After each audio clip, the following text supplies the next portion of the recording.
Yeah, let's go to air. That would be a great idea. I just recorded here. We'll never go to air. Nothing will ever happen. Hey, It'll be just like last week. It'll be like last week. Oh, boy. You just had a 48-minute lightning delay, that's all. Okay, so here we go.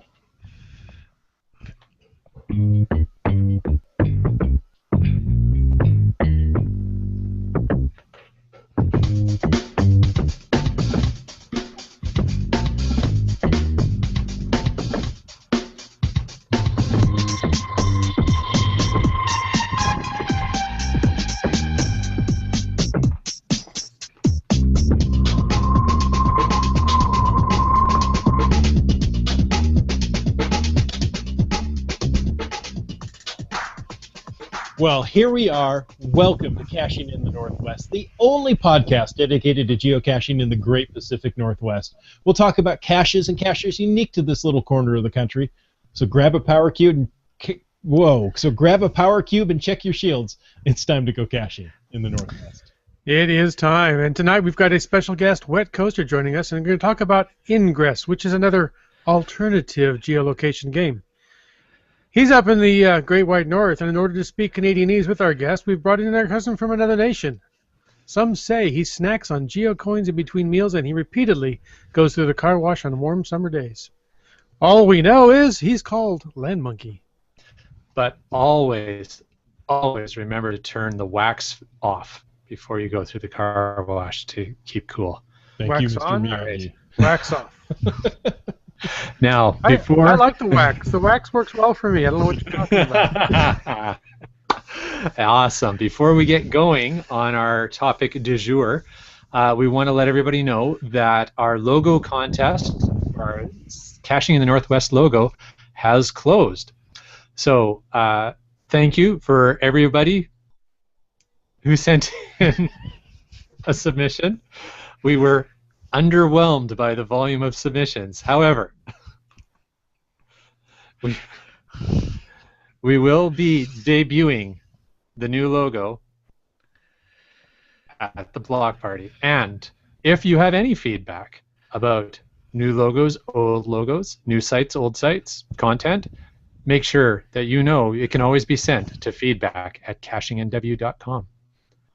Now, it sounds like we've got an interesting show lined up. And to help us out tonight, I'd like to introduce our very special guest, another traveling Canadian cacher and good friend of the show, Wet Coaster.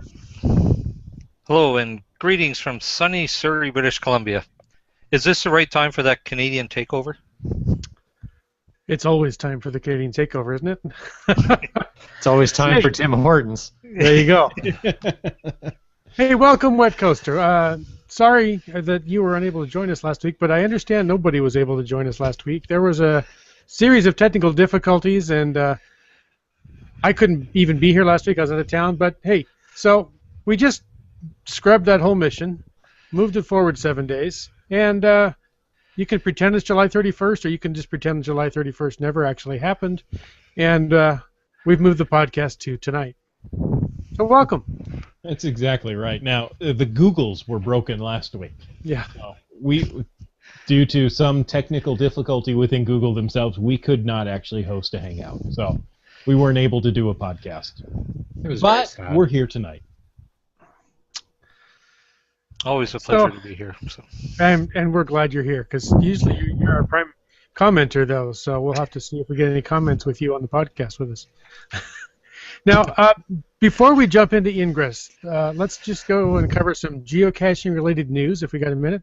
Best Western, they're not really a sponsor of the show or of geocaching, but they are holding a virtual geocaching contest.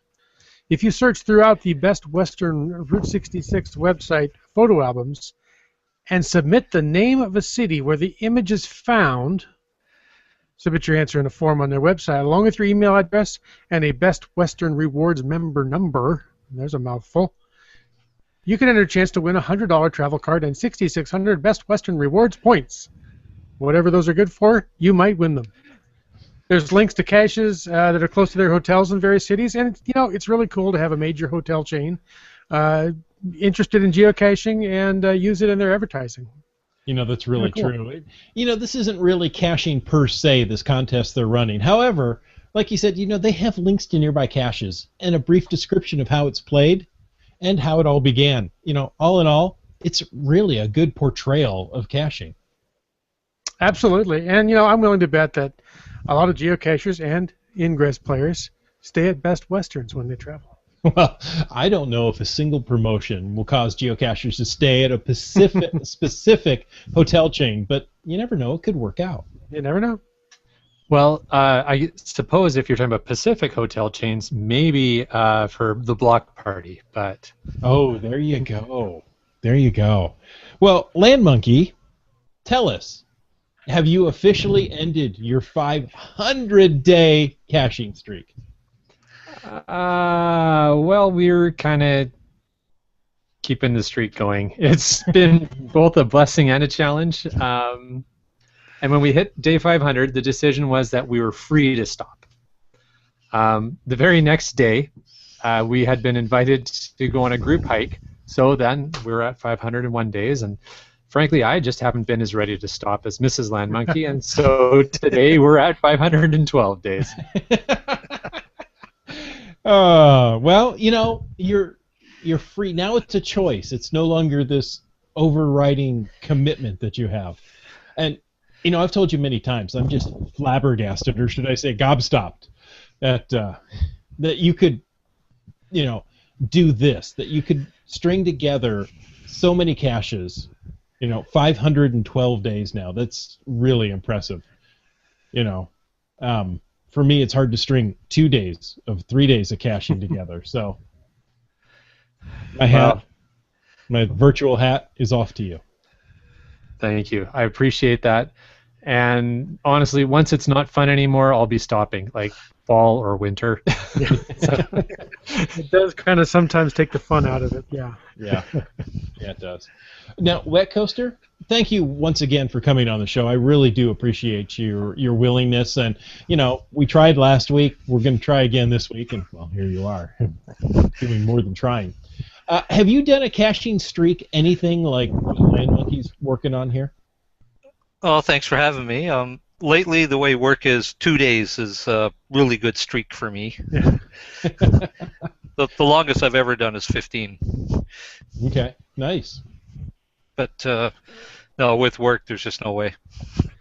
Yeah, I can relate to that. Life has a way of getting in the way of geocaching. Yeah. You just have to get out and work at it sometimes. So, speaking of caching and caching streaks, this podcast is primarily about geocaching, but every now and again, we like to branch out into other, let's call them location-based games, because I believe that's the correct term. We've talked about Muncie. We've talked about Citer. And this episode is about Ingress. Since it was recently released for the iOS platform, it had been an Android-only platform then. So, Land Monkey, can you tell us a little bit about Ingress? All right, I can try. My knowledge of Ingress is limited. I actually have spent some time recently with Wet Coaster being educated about Ingress.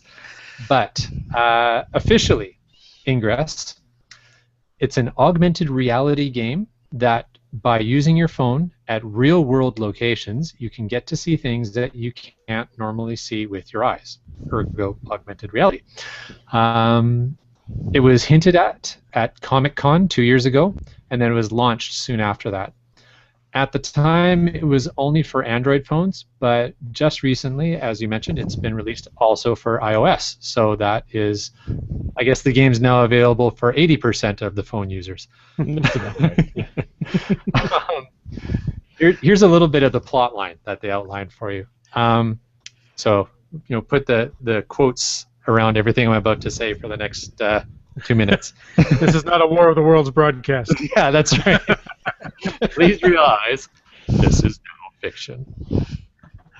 Earth has been seeded with exotic matter, or XM, associated with the Shapers, a mysterious phenomenon or alien race, which is neither described nor seen. The motivation for the Enlightened faction is their belief that the Shapers are working toward a powerful enlightenment which will uplift all mankind. The resistance believes that it is protecting humanity from shaper ingression. So there's two factions that you can choose from. The enlightened fight, believing their actions will uplift humanity and bring about the next chapter in human evolution, while the resistance believes in persevering and preserving what freedom humanity has left. The resistance are represented by blue, and the enlightened are represented by green, and in some areas they're jokingly referred to as the Smurfs, the resistance Smurfs, and enlightened frogs. Nice. Smurfs and frogs, how wonderful. Actually, Ingress has a very well-developed and constantly evolving backstory that really adds to a lot of the flavor of the game. It's centered around the Niantic labs and their scientists and other key figures. Lately it's more about what XM is doing, or should I say, how it's affecting humanity. So I don't get too deeply into the backstory or the ongoing saga, but it's actually somewhat interesting to follow. There have been books written about what's going on in the backstory of Ingress. So, like fan fiction kind of stuff? Fan fiction, and I believe some official, because it is Niantic Labs is a startup within Google. So they have the power of the Googles behind them to do things like this. And, it's a bit like an ongoing sci-fi serial. If you remember how Flash Gordon started way back in the 30s, same idea. There are weekly video reports and ongoing social media posts that play into the storyline. So I have to admit I chose, and correctly so, the resistance side. Now, Wet Coaster, what about you? Well, I spent enough time in the Navy to know that you do not choose green. Very good. All right. So how can you tell if you or your team is winning? How do you keep score in the game? The gameplay consists of establishing and capturing portals at places of public art, landmarks, what have you. Often the same location as geocaches, Munzie, sites. Each player will capture a portal for their team and gain action points, or AP, to help them level up. Like any other game, the higher level you are, the more powerful the tools you can use and the more powerful you are. Overall progress in the game is measured on the number of mine units. For example, the number of people that are nominally controlled by each faction.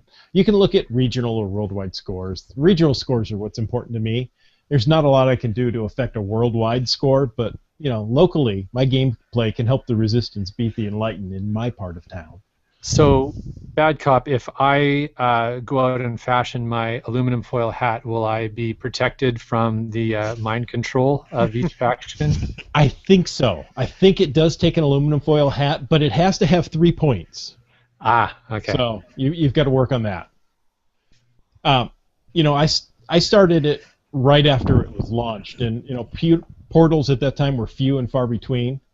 I had a Nexus 7 tablet that didn't have data, so I had to use a Wi-Fi hotspot, and that kind of hardware was a bit finicky, and there were some places I couldn't go because I couldn't get signal. So I couldn't. There was some portals I just couldn't visit. I wouldn't get signal there. So, it was later when they introduced a whole bunch more portals that I kind of lost interest in the game. It had changed from what I expected at the start and became something different. So I took a little hiatus from the game. So, Wet Coaster, when did you start playing? Well, I got my invite on Boxing Day, or the 26th of December for you Americans. I didn't know you were a boxer. Yeah. All Canadians are boxers. In the Navy. In the Navy. Yeah. Back in the old days, you had to submit some artwork to receive an invite or get an invite from somebody that was already playing. Since I didn't know anybody that was playing, it was the artwork route for me. Well, as feeble as it was, it worked. Right. Hard work is the doorway to a lot of things, I think. Yeah, it is. What drew you to the game? What made it something you wanted to play, and not just wanted to play, but spend time doing? Because our time is precious. Yeah. Well, at the time I wasn't working, so I had lots of time. Oh, okay. And it was another reason to get out and be active. Yeah. and I was caching as well, and put his land monkey in. Well, as you guys can attest to, wandering around the woods in the lower mainland and the Pacific Northwest in the winter is cold and wet and muddy, and Ingress tends to have pavement under feet. That's really true. In fact, I really enjoy playing Ingress in the winter months when, most of the portals you can drive by. Yeah. So, it gives you something to get out and do, if you don't want to get out in the rain and, do the other location-based games. In Edmonton, they do a lot in cars, 4 or 5 people in a car and drive around and park by the portals. Yeah, exactly. Yeah. For good reason. Yeah, I've pulled up on people in a car and a portal, and they look over and you look, are they all just looking at their phones? Because that's not uncommon these days, or No. are they playing Ingress? You're just not sure. When I first started, I really enjoyed the fact that the portals were farther apart and harder to find. So it made it more like geocaching, more of a challenge to me. It took me a while to get my head around the fact that, as they added more portals, that I can do everything I was doing and don't have to go as far. Like, between home and work, I can get everything I need. So it really changed the game for me, and realized, you know what, okay, fine.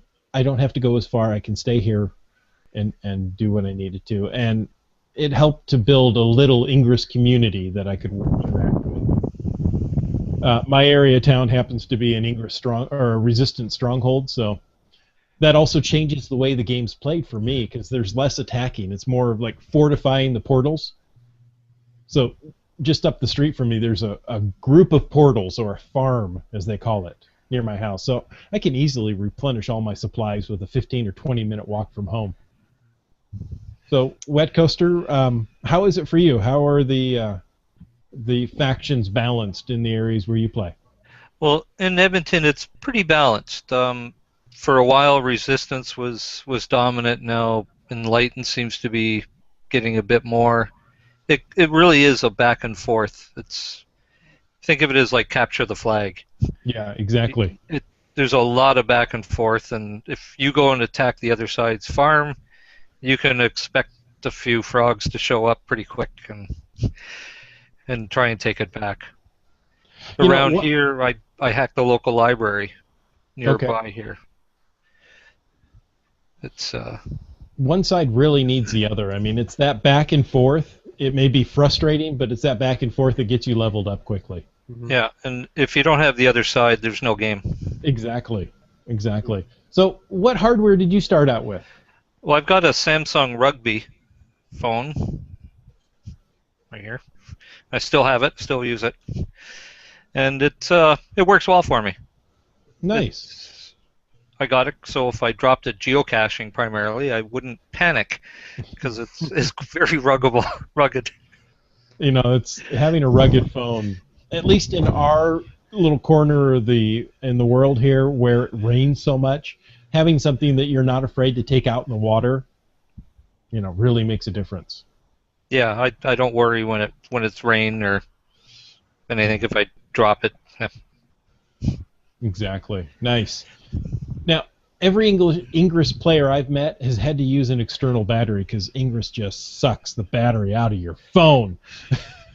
So maybe 2, 3 to keep their phone going all day. What do you do? Well, I've got a couple portables that I carry. I've got my Goal Zero Guide 10 Plus with my solar panel charger that we've talked about before, and I have my little Zag Spark right here. And quite often there's gatherings in pubs, which are situated near portals, surprisingly.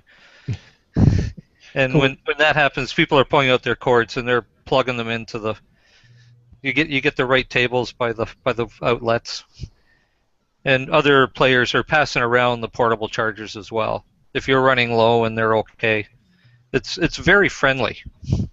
It really is, and I'm amazed that it can be friendly on both sides, even though you're technically fighting each other. I've been to cross-faction events, and everybody realizes it's just a game, and I don't think any hard feelings. Go ahead. That is cool. And first of all, I just want to say that I think it's amazing that they just happen to build pubs where there's portals. Oh, That's exactly it. the power of Google. But you guys mentioned getting together in groups, and Bad Cop, you were just alluding to events. So are there, like we have in geocaching events, are there events based on or in Ingress? Oh yeah, they're called operations or anomalies. They're set up like military maneuvers with agents capturing key strongholds and other faction areas. All of these are just little battles in a giant ongoing war. There are also cross-faction operations where the two groups get together and draw pictures on the map. So obviously you kind of have to work with blue and green and and where the portals are. For example, last Valentine's Day, the players at the University of British Columbia drew a very nice flower. So it takes a cooperation of both sides to get something like that going. Yeah, it's a lot like GeoArt. Yeah. On the Ingress map. Yeah, we did a big one on Remembrance Day, the 11th of November last year in Edmonton, a big poppy covering the entire city. That's very cool. Nice. And different places have around the world they've done it, commemorating different events, historical. So it's very imaginative. Some of these things are just amazing. Well, if it's blue and green, they should draw a Seahawks logo. Exactly. That's why one of the reasons I chose the game is Seahawks colors. It's all blue and green. Well, And get the local players down there. There you go. there you go. You could cover the field during a game. Ooh, I like this idea. And oddly enough, there are portals right down near the stadium. I don't know why. They built the stadium near the portals. Yeah, that was it. If it happens, let's get back to the events. If it happens to be a sponsored event, meaning that Niantic Labs are actually showing up there, there'll be points scored on portal captures, fields created, different resonators destroyed. So, they'll be at the end of the day, we know who won and lost. In fact, September 27th, they're going to have an anomaly right here in Tacoma, Washington. Come on down. If you're blue, if you're green, stay away. It should be interesting. My son also plays Ingress with me, and since it came out on iOS, he can play it on his iPod, and it's a lot of fun. We'll go out and as we're driving around, it's like, well, Dad, swing over here. Let's get this port. Okay. Slow down, Dad. You're going too fast. Yeah, exactly. There's a speed restriction on that. It is. And it's for safety, but it's kind of annoying if you've got multiple people in the car. I want to say 35, maybe 40 miles an hour. You can't do anything with it. None of the actions you perform will actually take. It'll look like it's doing something, but nothing happens. So you've got to drive slowly if you want to use it. Which makes it annoying if you're on the bus or on SkyTrain in Vancouver, because the train definitely goes more faster than that. Can't you tell the conductor? Is there a string up there you can pull to make the train? There's no drivers on the trains here. Oh man. Certainly, there's got to be an emergency stop lever. The police love it when you do that. Yeah. I had to play Ingress. Yeah, that'll work. That'll work once. Oh, okay. And then you're asked not to return to the train. Yes. All right. So, gentlemen, if somebody has been listening to this podcast and they think, okay, this sounds interesting, I want to try Ingress out, where do they go? What kind of phone do they need? How do they play? Well, since Ingress is officially out of beta, it's freely available on the Play or iTunes store. You can install it. You do have to attach a Google Plus account to start playing. So you have to have a Google Plus account. And if you're watching us, you probably have a Google Plus account because we're on Google Plus at the moment. Or create a fake one. Oh, there you go. No, never do that. Any Android or Apple phone with the data plan works. You go onto Google Plus, search for Ingress, join local groups. You really do have to join groups and get to know the other players on your side, because both sides want you to grow and enjoy the game. The in-game communications channel is very good to connect with people as well. I'm in several groups on Google Plus for different areas in Edmonton and down the Lower Mainland here. Exactly. Apple players can do pretty much the same as what the Android players can do, except submitting new portals, at present anyways. I'm not too clear on any other differences because I don't have an Apple phone, so I don't know. And it may be a blessing because new screen went black on me. New approvals for new portals can run almost 5 months now, so there is a bit of a delay on that. It's a long time. I've submitted portals, and by the time they get the response back to me, and I go, "Where was I? What was I doing?" I can't even remember. I had one approved yesterday that was submitted the middle of April. Wow, that's impressive. I think. Yeah, it takes a long time, which means that there's somebody actually vetting that location. There's official protocol to submit a portal, and I was doing it with the Nexus 7 with only a front-facing camera, so I would always get part of the car in the picture or something. It wasn't fun. But Wet Coaster, you really hit on it. The two platforms are pretty much on par, save those portal submissions. So I'm disappointed because the iPhone has a camera that I could actually use compared to the Nexus 7, and I'm not able to submit portals. So. Yeah, but who knows where the portal would actually position you because of the GPS? Well, there's a couple of portals around here that are way off from the picture. I look at them and go, that portal's 6 blocks off from where it's supposed to be. But I'm not going to report it because it's in a really good location. That way we can make bigger fields. I'm going to keep it there. I'll go ahead and use it. I found a geocache like that recently. Exactly. Same idea, but I'm not going to. I'll put new coordinates in there, but I'm not going to complain that this geocache is off because it's in a really good spot. Eventually, somebody will move it for you, though. Yeah. Somebody will report it. Well, it hasn't yet. It's been a couple of months. But, now that it's out for iOS, I get to know the joy of what Android users have experienced since day one. Taking a single device out to play a game rather than taking my little pile of hardware and making sure it's all charged up. Fantastic. Just have your power sticks with you. Yeah, exactly. So, Bad Cop. If we take a look at everything we've talked about today, and folks know where to go to try out this amazing Ingress game, what shows do we have coming up for our listeners for new things for them to learn about and send us their thoughts? Next week we're going to talk about the 7 souvenirs of August. So, I wanted to know if any of you were planning to do all 7 souvenirs of August. Were you thinking maybe doing them all in one day? Well, what a silly question. I'm not doing them all in one day, but my wife and I will be getting all the souvenirs, no doubt about it. My wife has gone caching with me many times before, but she just recently got her own account. So I think this will be a good introduction to the hobby. And we'll probably finish them off on our trip down through Washington State next week. Nice. Well, there you go. That's always fun. Yeah, souvenirs can be a great introduction, a great tool for people, and I probably won't go out of my way to get all 7 souvenirs. Quite honestly, I don't even know what they are. Have I got a YouTube channel for you to watch? Souvenirs are fun and pretty and all that, but they don't motivate me much. Well, for myself, I'm going to try and get them all. I'm pretty sure we will.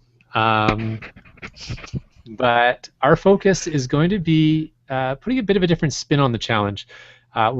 We've accepted a challenge from the geocaching vlogger, and that is to make a video for each of the souvenirs we find. I'm partway through. We're having a lot of fun making the videos. We're making them just a little bit different than we make the normal Land Monkeys geocaching adventure videos. We're having a little bit of fun with them. We've done the Puzzler, the Explorer, and the Sightseer. Those are all done, and they're up on the YouTube channel. Stay tuned for more. The other thing we're trying to do is try and find earn each souvenir in a distinctly different geographic location than the other ones, so that there's a real different feel to the videos. So, like I said, stay tuned for more. If you want to know more about the challenge, any of our listeners, if you follow hashtag 7SOFA, that's supposed to stand for 7 Souvenirs of August, but I like to say hashtag 7SOFA. 7SOFA, I love it. It's like couch surfing. You got to stay on 7 sofas in the month of August. There you go. Now that I could get behind. Or on top of. Get a lot more people doing that one. There you go. So you follow that hashtag either on Twitter, Google Plus, or Facebook, and you'll find everybody who is doing the 7 Souvenirs of August. Nice. Well, I'm going to be doing it myself. I think it's a nice little challenge in the month of August. So I better hurry up and get solving that puzzle cache that I've set aside for just such an occasion as this.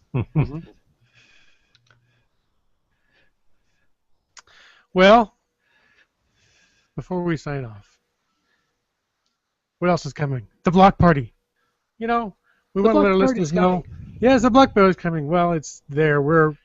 It's not actually coming. We're actually approaching it. If you want to get really ticky-tacky, but regardless, really wobbly, timey-wimey stuff. Yeah, all that kind of stuff. Regardless, we is all going to be there, kind of thing.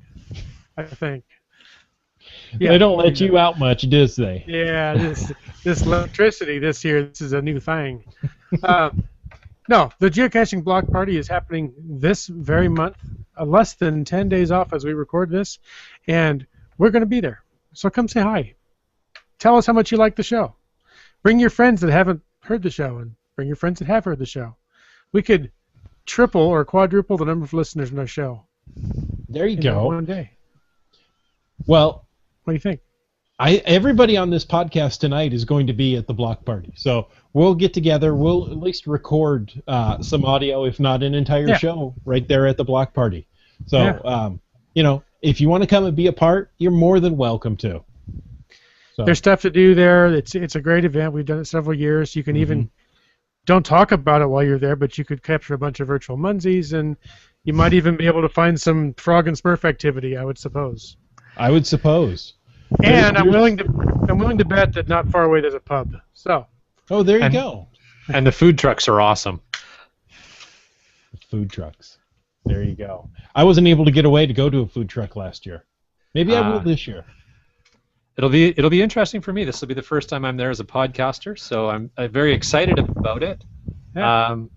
Not sure how that's going to work out or what levels of responsibility we have there. So this is going to be fun, and I'm really looking forward to meeting tons of new people. Yes, I'm looking for tens of new people. Tens. That's excellent. I'm looking for tins. So. Tins of new people? Yes. Is that like Soylent Green? Spam. Not sold in the food trucks. Oh. Oh, I'm muffin. Just in case geocaching.com is listening to our podcast. We don't. I like spam. Okay. Human consumption.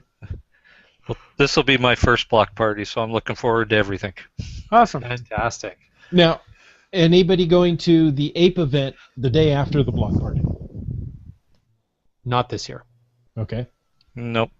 Okay. Well, there you go. Got to head back up north.